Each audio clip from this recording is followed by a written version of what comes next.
Hello mga kawamat, in this video we will discuss attributes of arithmetic and geometric sequence. So we will compare or we will discuss the different attributes between arithmetic and geometric sequence. So in first is the key term. Okay, in arithmetic sequence, malalaman natin na arithmetic sequence dahil meron silang common difference. So, meron tayong formula and then example. So, mamaya ipapakita natin. So, again, sa arithmetic sequence, merong common difference, yung sequence. Sa geometric sequence naman, may common ratio.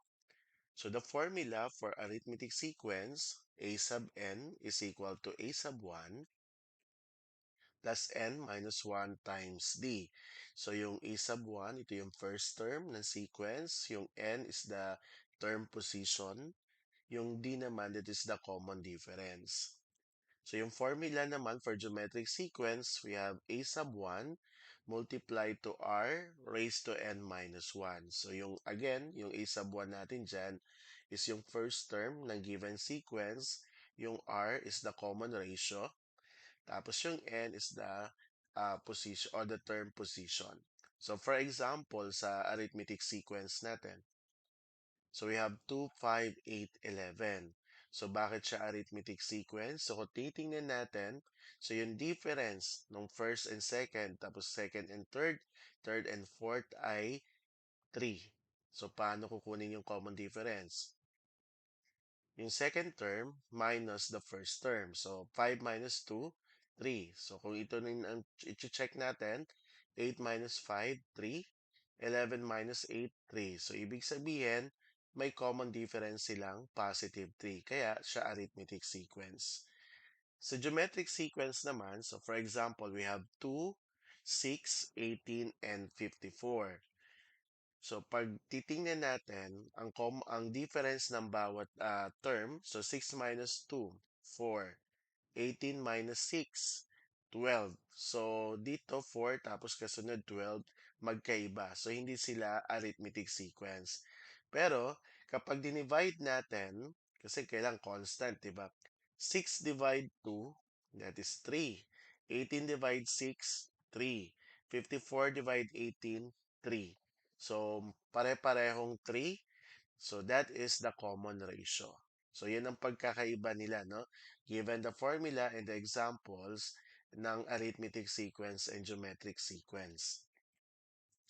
So, in terms of type of growth, in arithmetic sequence, so linear growth siya. So, the terms increase or decrease at a steady rate forming a straight line when graph. So, ibig sabihin ng linear, tuloy-tuloy lang, no? Pag straight line, so pag rinap natin, so walang pa-curve, walang bumababa. So, tuloy-tuloy lang siyang paakyat or pababa. So, like for example, nag-iipon ka ng pera. So, kapag rinap mo, so let's say for example, every month, naglalagay ka ng 500.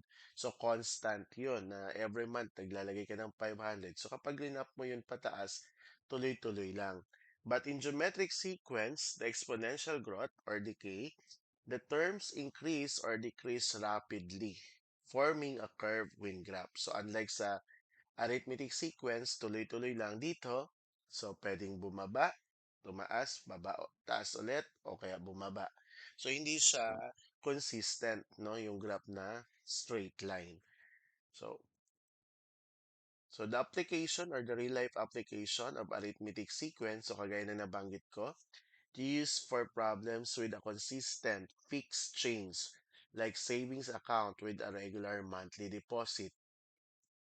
Geometric sequence naman, used for problems with a percentage-based change. So ang kailangan nyo lang tandaan for arithmetic sequence, consistent, tapos fixed amount or fixed change.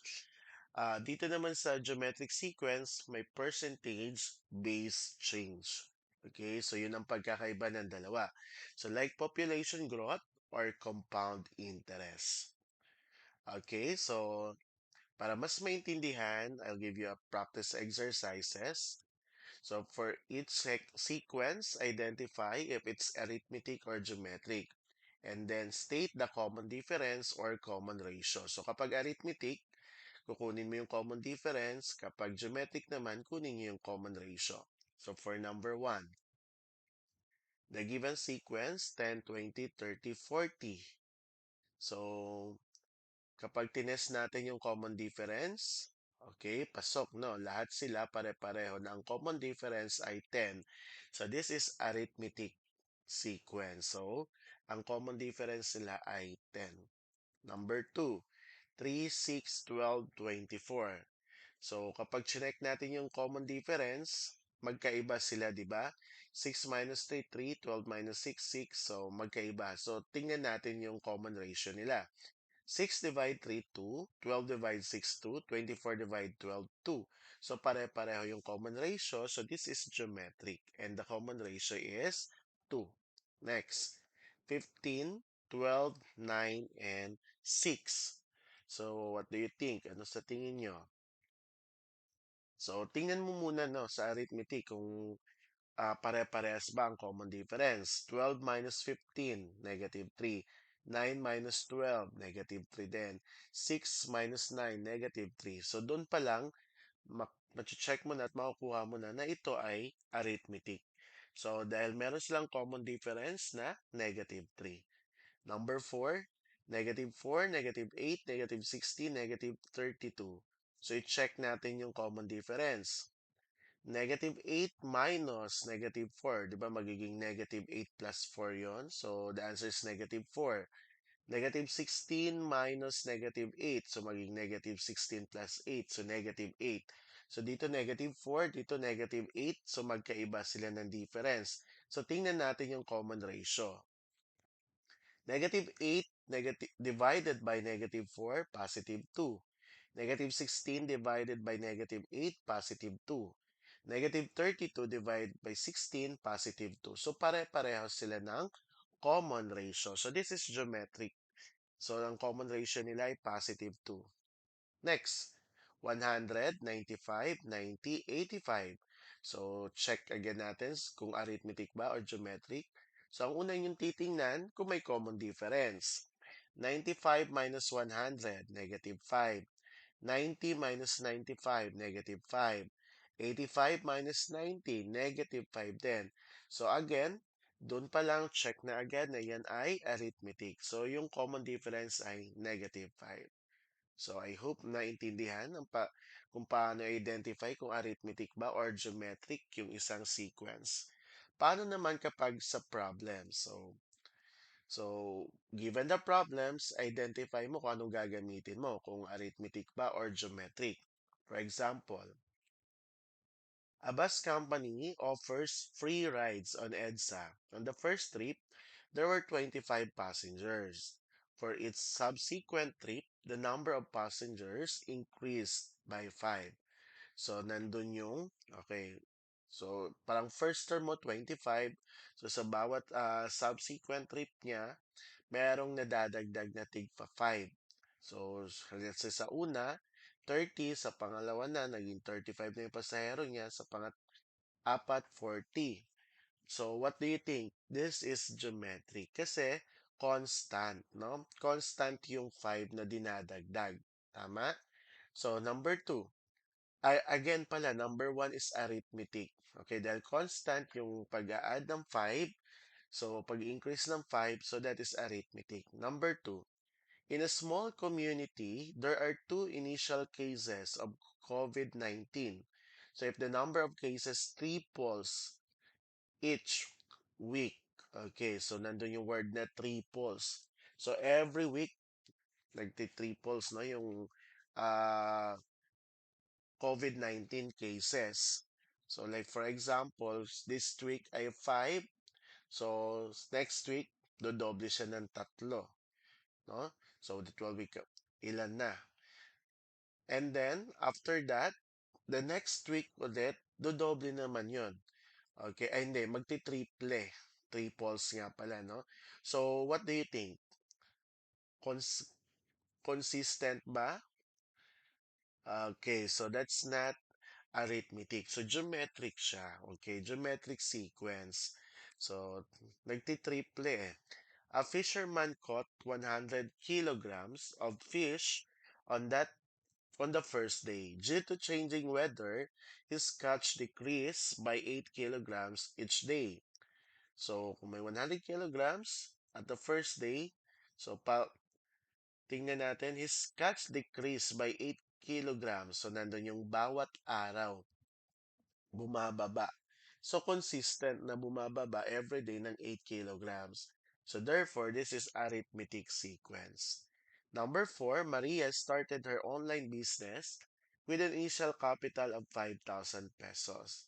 If her profit doubles every month, so nandun yung doubles. So, this is geometric. Okay? So, I hope na intindihan kung kailan nyo gagamitin si arithmetic and geometric kapag nagsosolve kayo ng uh, problem solving. And kapag ay identify nyo given the sequence kung arithmetic ba or geometric. So, next. Okay, this is meron akong tatlong question na may choices naman. So, what is the name of the constant number added to each term in an arithmetic sequence? A, common ratio, B, common difference, C, common sum, D, common product. So, in 5, 4, 3, 2, 1. So, what is the answer? Letter B, common difference. Next. In a geometric sequence 4, 12, 36, what is the common ratio? A 3, B 8, C 4, D 12. So what is the answer? In 5, 4, 3, 2, 1. So the answer is 3, letter A. Okay, last question. Which of the following is an example of an arithmetic sequence? Letter A, 1, 4, 9, 16. B, 2, 4, 8, 16. Letter C, 5, 10, 15, 20. Letter D, 1, 1 half, 1 fourth, 1 eighth. Okay, so what is the answer? In 5, 4, 3, 2, 1. What is the answer? Letter C. Okay? So, thank you for watching this video. Sana sa next video natin, makasama ulit kayo.